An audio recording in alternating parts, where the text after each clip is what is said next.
2002, what a year for the San Francisco Giants. What power, what grace, what guts, what spirit, what memories, what fun, what a ride.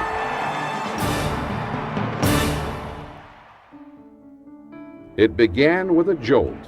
Bonds hits one high and deep to left field.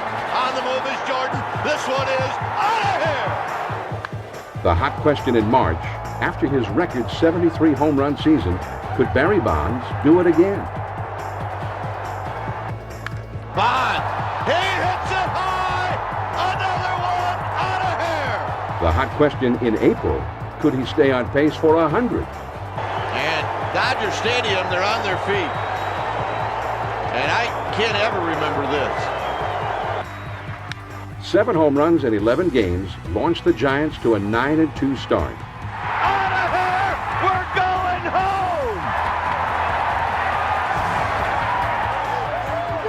home! Truly amazing to think that he picked up where he left off.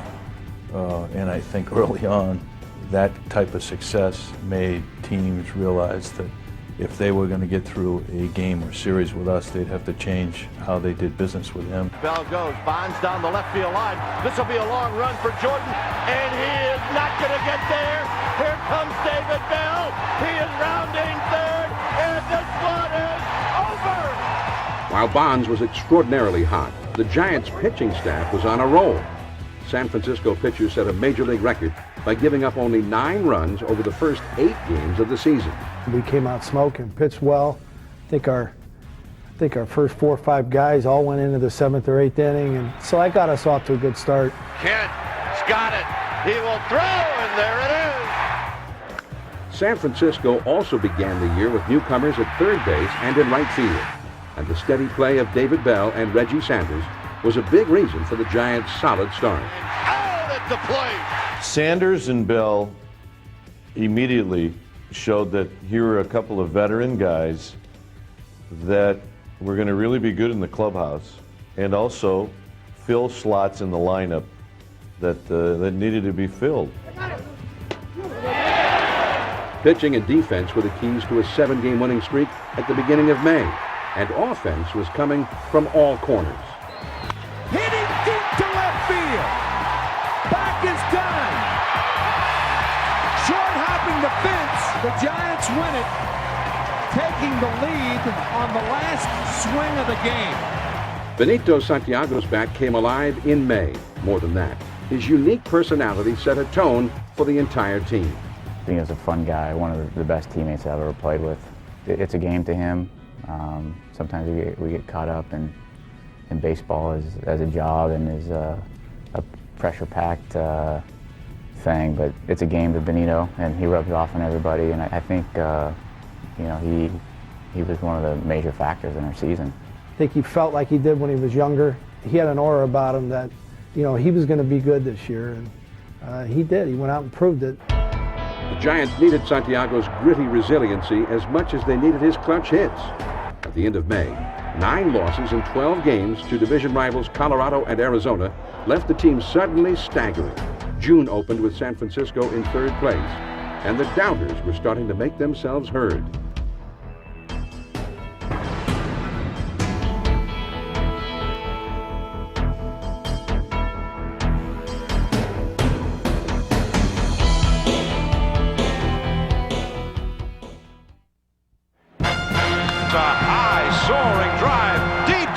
Center field. It is gone, a home run!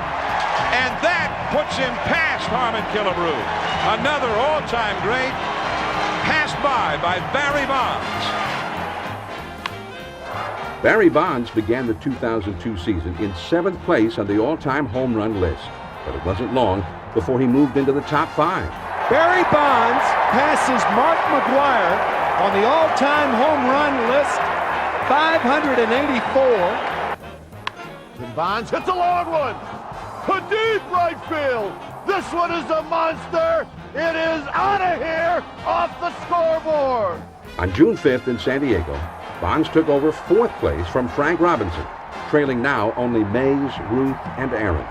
And what perfect timing, as just 2 days later, he made his first ever visit to the house that Ruth built. It was exciting, on pins and needles, because I knew that if we, quote, stood up to the Yankees in their ballpark, it would bode well. To come out of there kind of with,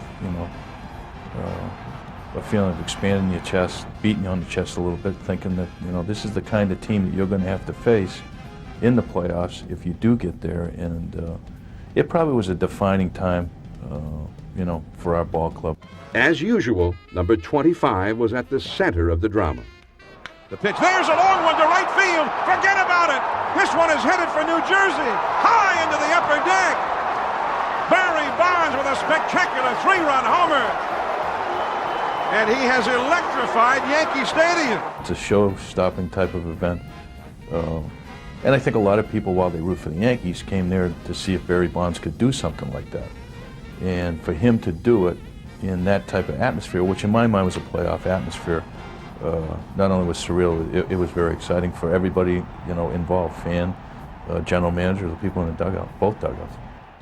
Power hitting and power pitching marked a memorable Saturday at the big stadium as Jason Schmidt's 13 strikeouts led the way past the Yankees. He was winless in April and May, but Schmidt bounced back with 4 victories in June, including the first complete game shutout of his career, an 11 strikeout masterpiece against the Devil Rays. Minor right near the bag, and that's the ball game. Another Giant who hit his stride in June was Jeff Kent. Kent hits a high drive into center field. Long is going back to the warning track, to the wall, jumps up, and it's gone! Bye-bye, baby!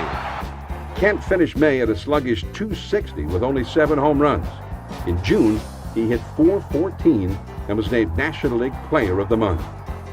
When the change was made to Jeff hitting in front of Barry instead of hitting behind him, I think that did have a lot to do with it. Plus, if you're going to be cool for a while, eventually you're going to get hot. And he got hot at the right time, right when the Giants needed him. But in July, as it has so many times for the Giants, disaster struck in L.A. It was the 11th inning of a Friday night game at Dodger Stadium. Barry Bonds went down with a strained hamstring. Bonds' injury was the first in a nightmare week that saw the entire starting outfield sidelined by hamstring problems, leaving former Dodger Tom Goodwin as the last man standing. Swinging a high fly ball to right field. Green running back at the wall. It is out of here! Despite valiant contributions from the bench, the Giants fell back to third place. And as July drew to a close, their hopes were limping along like so many hobbled outfielders.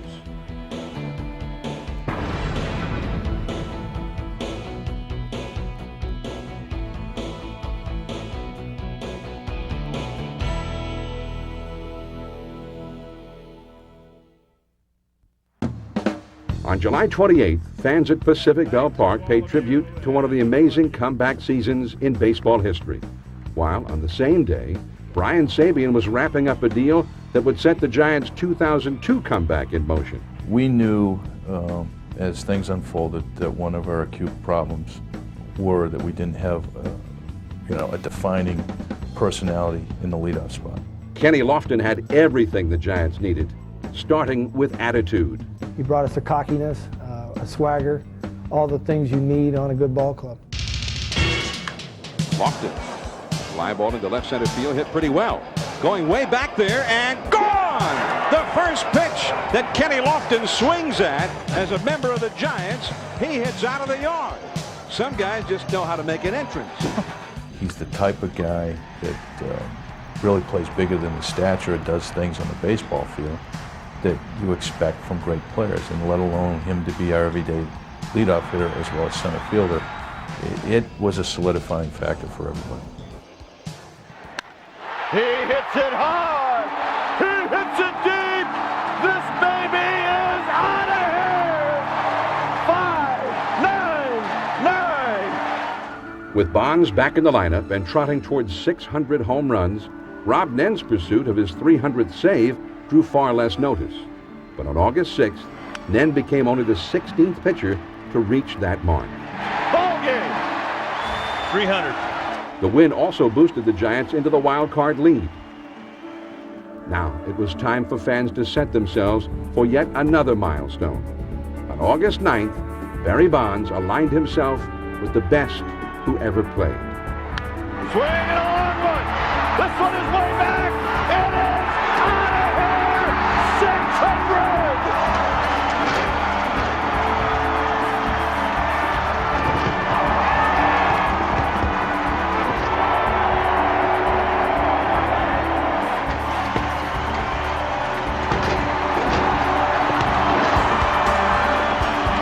And here comes his teammate.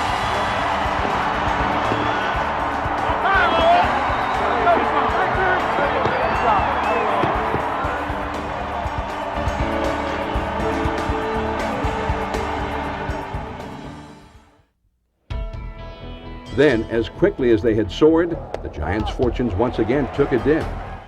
In Atlanta on a Wednesday night, a tough 1-0 loss to Tom Glavine. The next night, a 2.5-hour rain delay, and then a 3:30 in the morning getaway flight to Florida. Got him. Once in Miami, the Marlins pounded the listless Giants all weekend. Crunch, he missed. Barry Bonds just looks up. It's way out of here.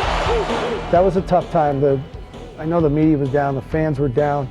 Players handled it pretty good. We went into Florida, we were dead, but I think more tired than anything. We just couldn't sustain anything, and Levon pitched that shutout for us on a getaway day, which was a tremendous boost for us. And we seemed to take off after that. How big was this one? Very big. The Giants still came home at low ebb, 10.5 games out of first place, 3.5 back in the wild card. For many on the outside, the season was all but over. But inside the clubhouse, hope never wavered. You know, we'll do something crazy. I don't care what game it is. We'll blow a big lead, or something bad will happen. The fans will be booing and leaving the ballpark, but we'll walk in, everybody's devastated, and Dusty will just say, hey, this is the way we play, man. We're going to win anyway. You know, and after a while, you hear guys talking about it off to the side or whatever. We're going to win anyway. The way that they took the field, you had the feeling that they were going to win anyway. And there wasn't anything that was going to stop them, whether it was an injury, whether it was someone going into a slump, that they were going to find a way to win. He got him! And that's the ball game. The Giants won 5 of 7 games on a brisk, efficient homestand at Pacific Bell Park. He hits it out of here. Then it was back on the road for another swing through Colorado and Arizona, where they won 7 out of 8. In August, Barry Bonds was flat out ridiculous. Breaks his bat, deep to right, at the wall, out of here! No way. 11 homers and a .447 batting average, and all of that with most pitchers refusing to pitch to him. He would be walked so many times, 2-3 times in a game, and he may see 1 or 2 strikes a game. You know, most guys are seeing 2-3 strikes in at bat. He might be seeing 1 or 2 a game, and when they threw a strike, he hit it, and he hit it hard, and he centered the ball, and a lot of times he drove it out of the ballpark. And for someone to be that on and that ready, just tells you a little bit something about his ability. As pennant pressure mounted, the Giants were winning the tight ones. On September 6th, Reggie Sanders defeated the Diamondbacks 1-0 with a 9th-inning single. The next afternoon, Benito Santiago delivered another game-winning hit in the 9th. Now the Dodgers were coming to town. Just 1 game up in the wild card standings, and it was certainly time to... It's typical Dodger Giant. It's one of those things that fuels everybody's fire, because if you lay in bed at night before you go to sleep, or you dream, you wake up in the morning, you don't picture yourself losing to these people. The longest home run ever hit at Pacific Bell Park sent the Giants on the road to a 6-5 win in the series opener. The next night, San Francisco won again, 5-2, behind the strong arm and fleet feet of Jason Schmidt. The two rivals stood neck and neck with 17 games to play. 5 nights later, the Giants had moved ahead by a game as they prepared for 4 games at Chavez Ravine. The 4 games in LA, it seemed like Every one of those games was the 7th game of the World Series. In the 9th inning of Game 1, Rich Aurilia nearly tied the game with a homer, but Marquise Grissom saved the Dodgers with an incredible catch above the center field wall. He caught it! Unbelievable. In Game 2, Bonds had the big hit, a 2-run double that sparked a 4-run Giants second in a 6-4 win. The throw, not in time! Game 3 was crucial. Russ Ortiz, already 3-0 in September, was the man the Giants wanted on the mound. And in the 6-1/2 tie game, he also happened to be the man they needed at the plate. It is gone! A home run for Russ Ortiz. Sometimes you just have to take matters into your own hands. When the team walked off the field that night, they had put Los Angeles in their rear-view mirror for good. I had an upset stomach for all 4 games because you can never just settle in and go, all right, well, we can see who's going to win this one. It just didn't happen. On the final Saturday of the season at Pacific Ballpark, the magic number was at last down to 1. Score time, 5th inning, Bonds at the plate.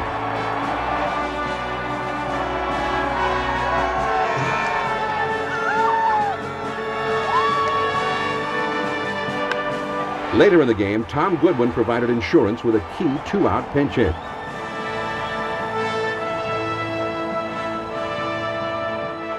Now it was up to Nen to close it out. It is strike 3. He tried to check his swing, and he's called out by Bill Hahn. And the Giants are headed into October baseball. The Giants were headed to the playoffs. They'd fought through injuries and insults, never lost their winning spirit, and stayed together to post 25 victories in their last 33 games. We battled all year. We had some injuries we went through. A lot of guys missed some time, but we're a veteran ball club. We knew when we needed to put it together down a stretch. I can't talk about the heart. I can't talk about the dedication. And you know, this team doesn't crumble. You know, we continue to fight, and that's what this is all about. It's all about fighting, and it's all about having the determination to believe that you can get to the next level.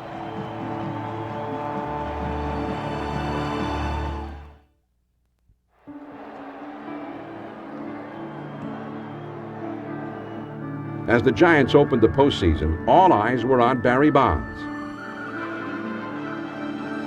But in Game 1 in Atlanta, his teammates stole the show. Fair down the right field line over the bag. Here comes Santiago. He's going to score. Here comes Sanders. He's going to score. Led by J.T. Snow and Benito Santiago, the Giants rolled to an 8-5 win. The throw home. Bonds slides. He's in there. The next night, the Braves won 10-2, but Barry Bonds hit a tremendous home run. It was meaningless on the scoreboard, but very significant in the minds of his teammates. I was surprised they pitched to him at all. You know, Barry always, it's a little bit of a separate thing, you know, where Barry will, you know, everybody says he has his own clubhouse and things like that, but you don't know how important watching him do good in those first couple of games at Atlanta, how much it picked up the rest of the guys and relaxed the other guys in that dugout. Bonds homered again in Game 3, but the Braves won again behind Greg Maddux. Now the Giants' backs were to the wall. Game 4, Livan Hernandez took the mound in a must-win situation. His performance got the crowd into the game, and the Giants back into the series. And Levo, by pitching that game the way he was and kept getting us in the dugout, and you can feel the excitement start to build up in the stands and into him a little bit. He made some big plays. Now all of a sudden we're in a playoff atmosphere and we do got a chance to win this thing. To me, that was the turning point. Bonds hammers one into left center field. This one is a big ride. It is out of here. In the decisive Game 5, Bonds' third homer of the playoffs gave the Giants a 2-0 lead. That was all Russ Ortiz and a succession of 4 relievers needed. The Giants had beaten longtime nemesis Atlanta in their own yard, 3-1, to move on. For Barry to get involved in that series the way he did, especially in Game 5, took a lot of pressure off a lot of people. I think everybody really realized that we were in charge of our own destiny, and that if the biggest player on our ball club was ready and up to the task, it was going to be something that everybody was just going to follow along or follow suit with. In St. Louis, fans thought the Cardinals perhaps were a team of destiny as they entered the National League Championship Series. They had emotion, the home field advantage, and a rested ace in Matt Morris. But the Giants had their own designs on destiny. Bonds hammers it! Right center field! Aurelia scores! Here comes Kent, he's gonna score! Lofton hits it to deep right field. This one is way back. You can wave it bye-bye. David Bell hammers one to left. This one is way back. It's headed to the bullpen. It is out of here. San Francisco's message, we are not a one-man show. And they sent that message clearly again in Game 2. Rich Aurelia muscled up for 2 home runs. Jason Schmidt was again dominant. He struck out 8. And when Schmidt needed defensive help, he got it, particularly from Kenny Lofton. Runners coming home. Santiago's got it. He is out at the plate. A 4-1 win sent the Giants back to Pac Bell up 2-0. In Game 3, the Cardinals took another lesson in when not to pitch to Barry Bonds. Bonds to right. This one is way back. It's headed to the water. This game is tied. Anytime Bonds hits a home run in that situation, it's bittersweet. Sweet because he did it, bitter because he's probably not going to get another chance. Tony La Russa would not take that chance again. In the 6th and again in the 9th, clinging to a 1-run lead, the Cards chose to walk Bonds, and the strategy worked. St. Louis held on for a 5-4 win. In Game 4, Giants fans jeered as La Russa again ordered Bonds walked in a critical situation. But this time, it backfired. Swinging a drive into left center field. This one is a good ride. This one is way back. It is high off the wall. Kent scores. Here comes Bonds. He scores. This game is tied. In the 8th, with the game still tied, the Cards gave Bonds another intentional walk, and this time Santiago responded. Santiago hits a high drive to left. This one is way back. It is out of here. He hit that ball, and I just remember being on deck and it coming straight off his bat up in the air. It looked like a high fly ball, and we were all watching the ball, just hoping it would get out. Santiago's big home run moved the Giants to within a game of the World Series. Game 5 matched up Game 1 starters Matt Morris and Kirk Reeder, who dueled brilliantly through 6 scoreless innings. In the 8th, with the bases loaded and the Cardinals up by a run, Bonds delivered a sacrifice fly to bring home the tying run. Momentum was swinging towards the Giants. Tim Worrell set down the Cardinals in order in the 9th, and San Francisco came up, determined to put the game away. David Bell was a tough out last year. His at-bat was a great one. Bell with a big turn at first, and he's going to hold there. When Sean got the hit and stood on first base, and you could see in his eyes that he knew something big had a chance to happen. It was almost as if it was supposed to happen. Lofton swings, line drive, base hit right field. Here comes Bell, rounding third, heading home. Here comes the throw, and it's over! Good! And the Giants have won the pennant. The Giants are the champions of the National League. David scoring like he did, I thought Drew was going to, I thought maybe it'd be a no-brainer. You know, line drive right, basically right to him. And he's going to throw that ball, you know, to the catcher in the air, and we're going to be out. And to see it come offline a little bit, and all hell breaks loose. You know, that was, you know, when you're in the eye of it, you know, you really can't enjoy it. I really wish I was up in the stands or at home actually watching that. Being a Giant fan my whole life, to see that happen. I don't know that David Bell's ever run the bases any better or any faster. I probably would have had heart failure. It was a bang-bang play, and we're still trying to decide whether he was out or safe. I love it. We go to World Series. 20 years, 17 years, 16 years, getting hit by the ball behind the plate. It happens right now. This is unbelievable. You know, a lot of guys gave up on us. You know, people kind of wrote us off early in the season, wanted all the young kids to play and all this stuff, but we battled, played hard, and this is where we're at right now. So this is a tribute to the whole organization, everybody. You dream about it as a little kid, getting to play in the World Series, and I always talked about it with my mom and dad, but you never think it's going to come, and you know, this is the best feeling, best feeling.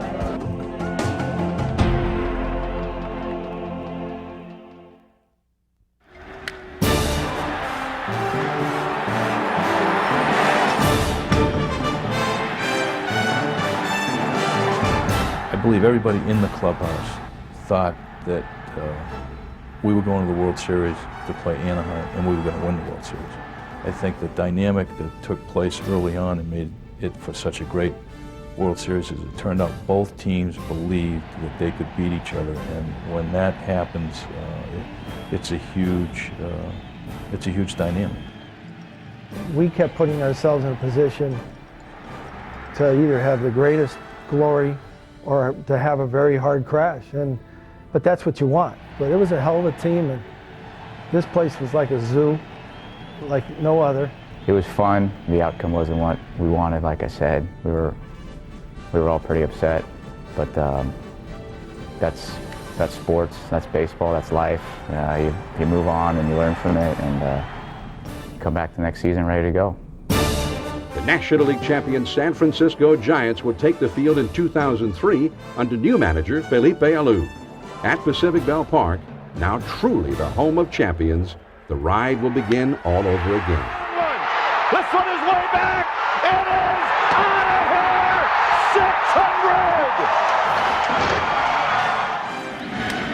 600. But no matter what new records may be set or what heights achieved, it's safe to say that the 2002 season will be remembered as one of the greatest in Giants history. What a year. What a team. What a ride.